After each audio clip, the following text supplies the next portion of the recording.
Hello and welcome back. This is Penny Sansevieri and Amy Cornell with episode 3 of our brand new podcast. Amy, welcome back. Thank you so much. So we are going to focus. So this series of the first series of shows that we're doing is focused on getting you from your very first reader to your 10,000th reader. And we talked a lot about a lot of different things in the last show around how to create more of a direct funnel from the reader to you and to your website and to get in touch with you. So one of the things that we wanted to talk about today on the show was why personal efforts, why that personal touch makes a huge difference.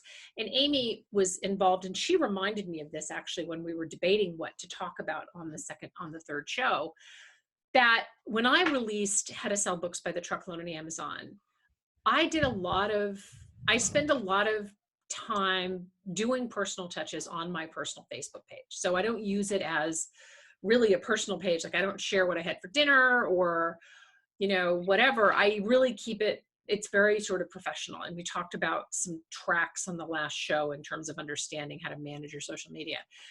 And the book right out of the gate did really, really, really well in what is considered in the industry to be, book marketing is a very unsexy topic. I mean, let's just be frank. Let's just be frank about it. This is not, a romance novel or a, true crime podcast, or, you know what I mean? It's something that's, people know that they need to do, but it's not necessarily something that generally right out of the gate does really well. And Amy, you and I talked about, there was a lot of personal connection between me and the readers that was both intentional and unintentional. It's just kind of how I am with the folks who read my books. Yes, the people that really stepped up and immediately responded and took action when that book was out and we ran our promo. It was amazing how many people sent you emails with a note saying, "Thanks so much, Penny. I really appreciate this. I've been waiting for this book." And that proves that that personal connection they feel they have with you matters.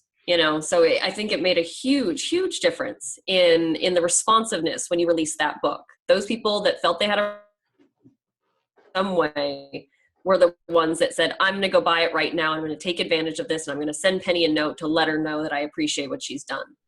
Yeah. Yeah. And that's brand loyalty right there. Well, and that's where, right, exactly. And that's where I think that a lot of, so when an author says to me, for example, if I'm doing a consultation with them and they say, "I don't really know what I'm doing wrong with my campaign. I'm running all these Facebook ads, I'm doing all of these ads, and nothing's really happening." And in a separate conversation, I want to have a conversation about the whole funnel from ads to your Amazon book page. But ads are fine. There's nothing wrong with running ads as long as you're smart about it. But at the end of the day, we are so overwhelmed. I don't have the statistic handy in terms of how many ads that we see a day. I want to say, and Amy, you may not know either, I want to say it's something like we're 1,000 ads or something every day. Oh, and I'm sure it scales immeasurably the more you're on social media. Yeah, and it scales around, the holidays as more, Black Friday sales it seems like they started those in July this year.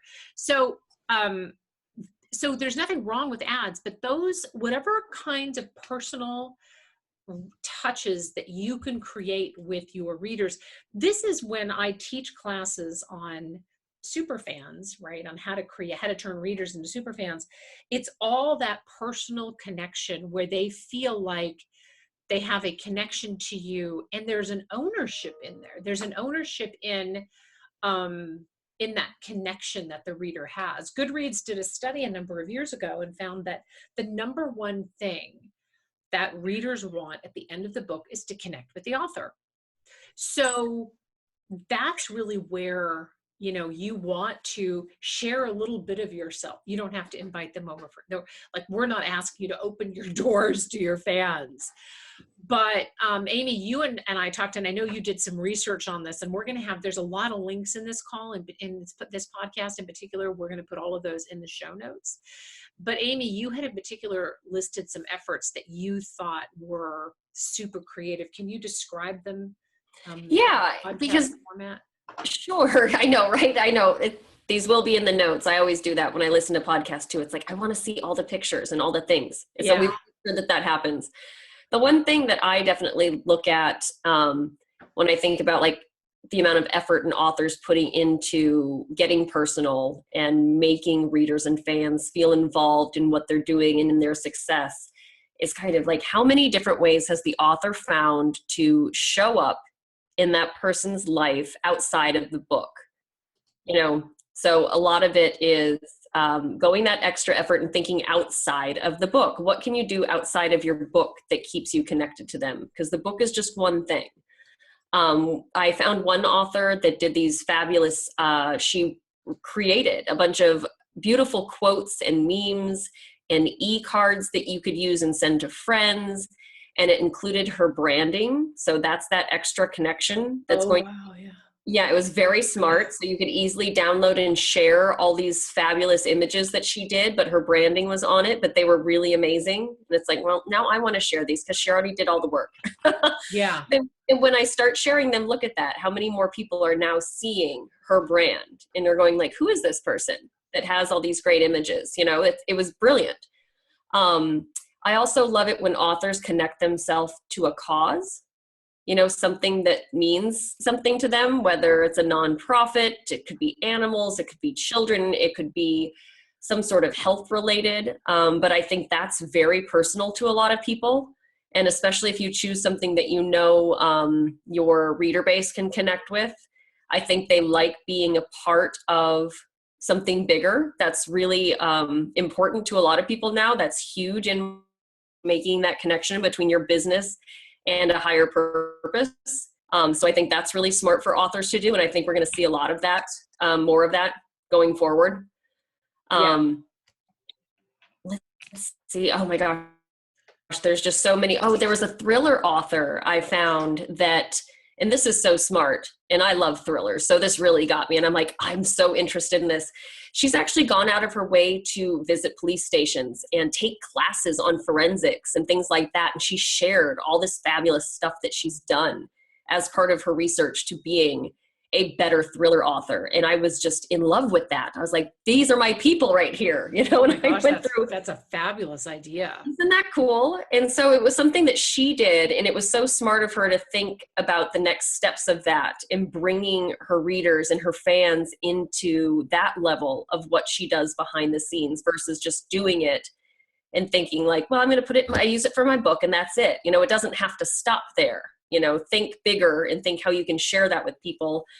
And then, there's so many, but one more that I think is really great, because I feel like a lot of our ideas lean more toward fiction authors.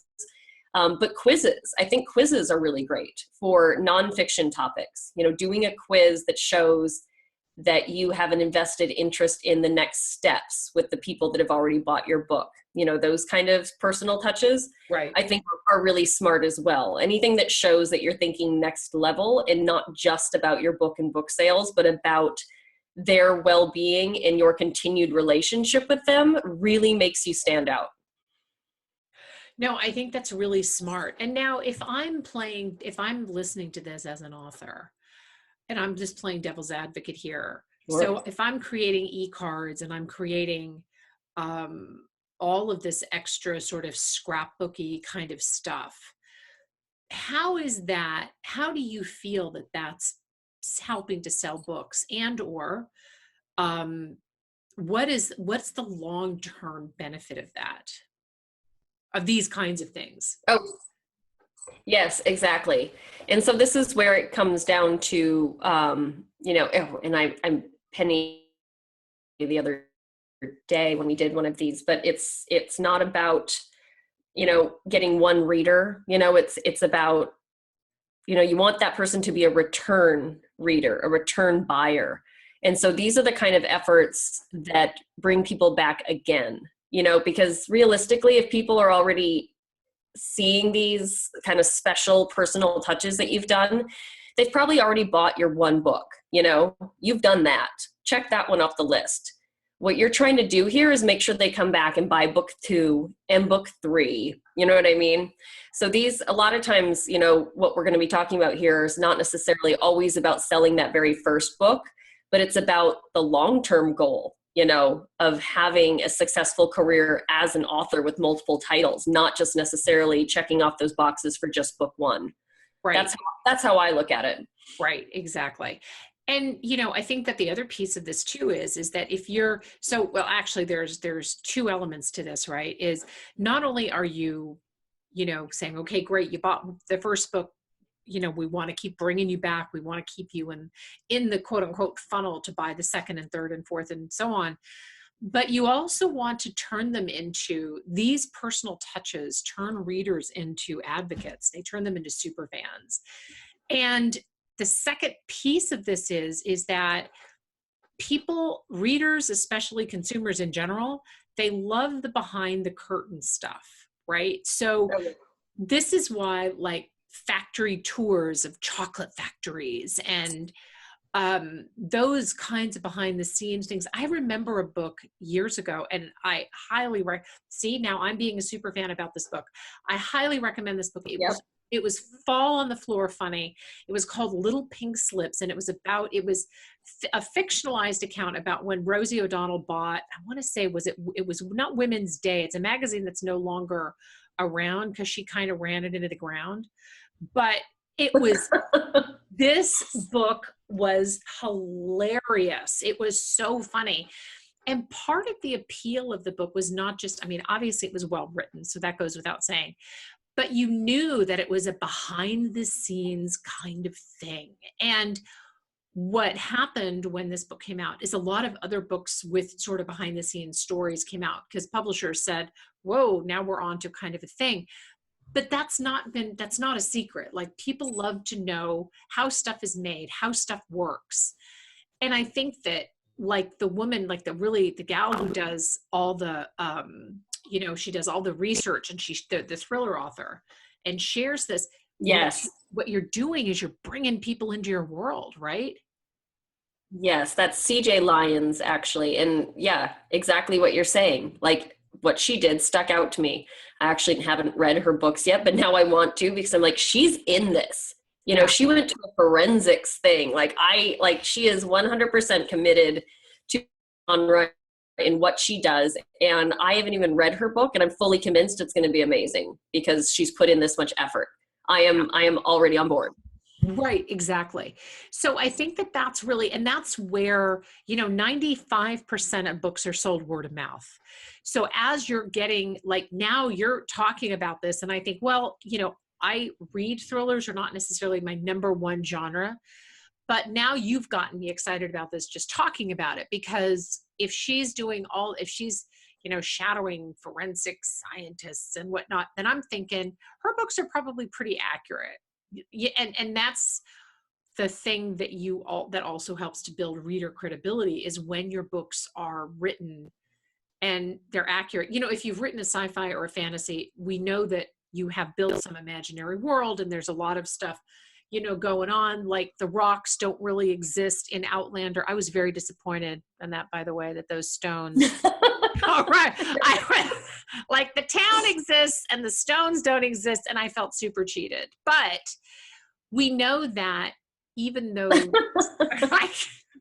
you know, but what you're doing is you're creating this world for your reader. And for nonfiction folks, Gretchen Rubin, you give the example of Gretchen Rubin, and I love her podcast. And she has that great quiz, because you and I both took her quiz, right? Mm-hmm. Yep. And she has this great quiz, and it keeps people involved in her message. It allows you to get more of those touches going on.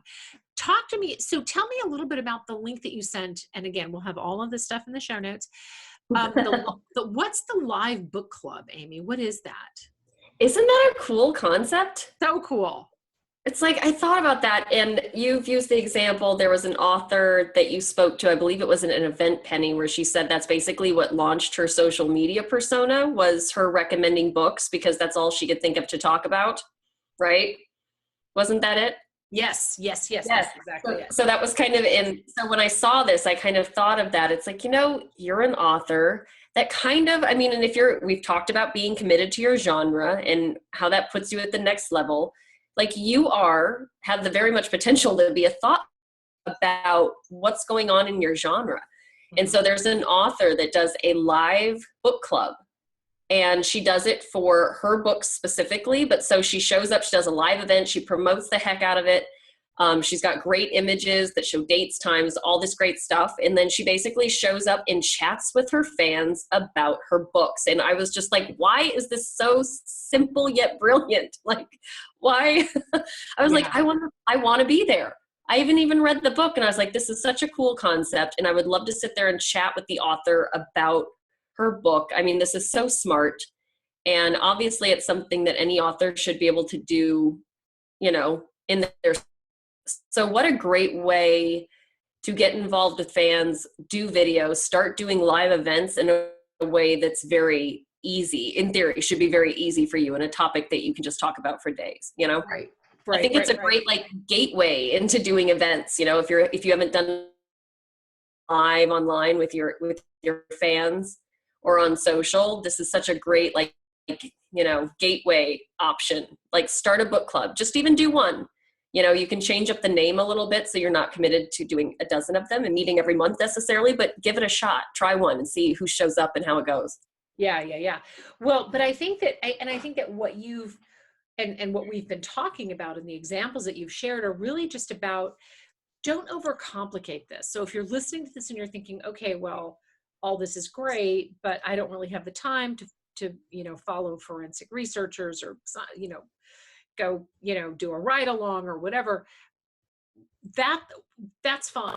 But find something that is unique to what you're writing about, whether it's fiction or nonfiction, and create additional content, or create additional ways for people to engage with you based on that topic, whether it's a quiz that they can take and share. People love quizzes, by the way. They really, really love quizzes.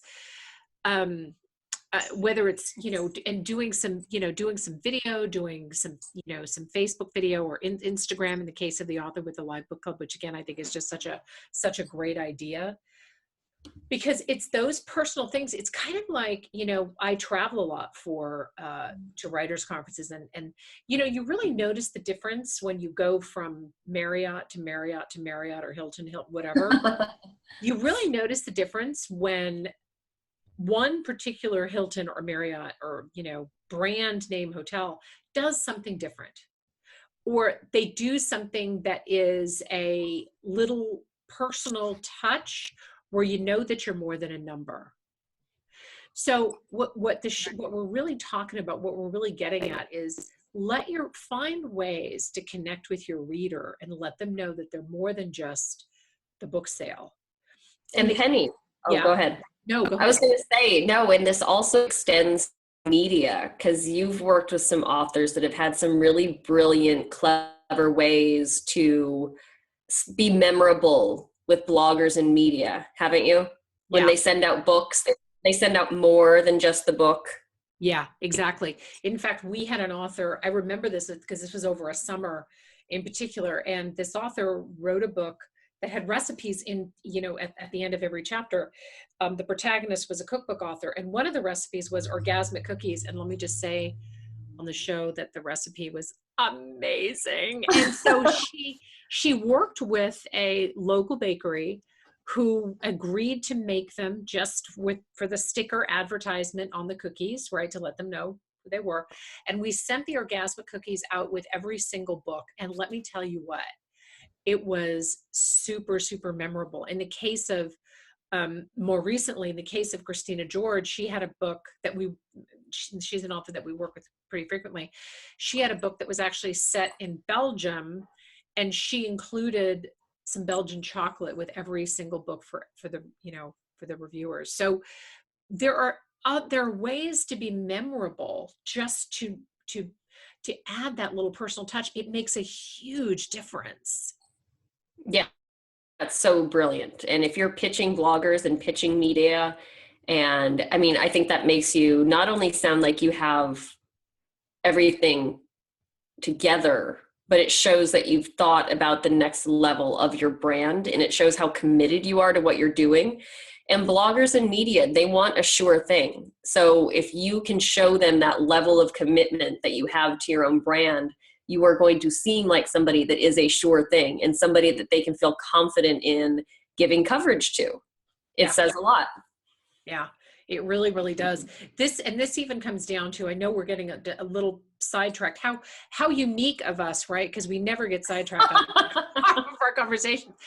But this also comes down to personalizing emails. So we get there is a particular email account that's connected to the website that Amy and I both get, and we both get emails from this account, and we get pitched for blog to write on our blog as a blog contributor a lot. And a lot of times the emails will start out with "dear" and then a comma. Like, Oh, I hate that so much. I know, right? So you're trying to get real estate on my website, on our website, and you're not even addressing either of us. Like, even if it said "Dear Cosmo," which is my dog's name, those of you who don't know, or "Dear Bernie," which is Amy's dog's name, like, even if it was one of our Also allowed. right, I would, I mean, you've got to. It's so true. Or dear sirs, it's like, have you been on our website? Right. Right. I mean, we're an all-female team. It's like, "Dear sirs," it's like, wow, thanks for doing your research. And you know what? The first thing I do when I see an email like that is I hit the delete button. Oh yeah, 100%. So really, I mean, I think the moral of the story, the moral of the story of this podcast is create, and it doesn't have to cost you a lot of money either, right? So what we're talking about here is creativity, a little bit of time, and maybe a little bit of money, but like Clara Cook and her e-cards that she has, once you create them, you don't have to do it again and again and again. Right. Exactly. A lot of this stuff can be used over and over again. And getting personal and thinking about details and incorporating things that are unique to your brand is a lot better use of your marketing time. Doing a billion different things one time and then saying like, oh, now I can take a break for a couple months. It's like, no, that's not the approach you want to take. Doing a bunch of different stuff and not really paying attention to it and just hoping it works, that's not a good use of your time. But stopping to think about special details, making yourself memorable, those things will carry you longer for the effort that you put in. Absolutely. Absolutely. And I want to leave you all with this story, because I think that what we're really talking about is we're talking about not just creating a great book, but creating an experience for your reader, and to take it a step beyond that, create things that a reader is going to want to share. One of the reasons that we like sharing funny memes is because we like to look good in social media, right? I mean, nobody really posts anything bad in social, like, I guess some people do, and that's not really a good use of social media, but that's a whole different call. But part of the reason why these things get so sticky, why readers love them, is because they're fun to share with their friends. Like, oh, look at what I found.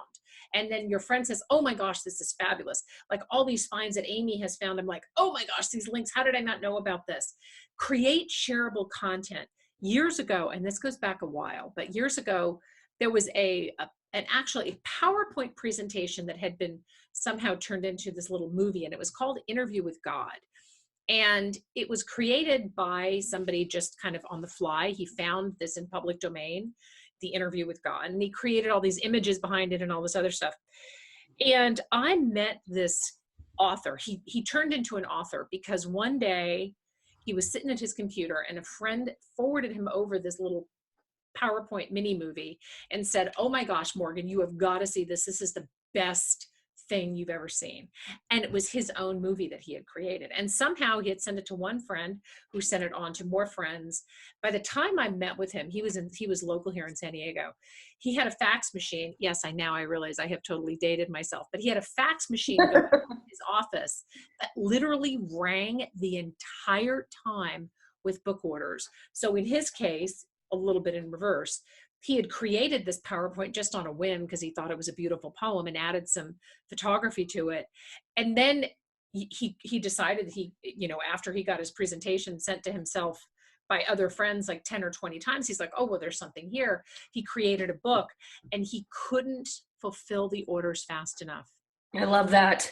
He created there was a screensaver and there was a diary and there was all kinds of, a calendar, there was all kinds of stuff. Creating memorable experiences for readers will help you in ways that you can't even imagine. So in the fourth session, we're going to close out kind of our 1 to 10,000 readers call, but I hope you've learned a ton.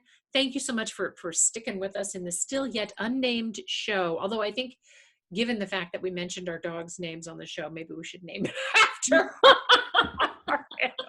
because we're crazy like that. There might be a dedication line. Let's put it that way. Right, exactly. There might be a dedication line. But we thank you all so much for tuning in. Amy, thank you for your great examples too. These were really fabulous. Of course. And we will see you next time. Bye-bye.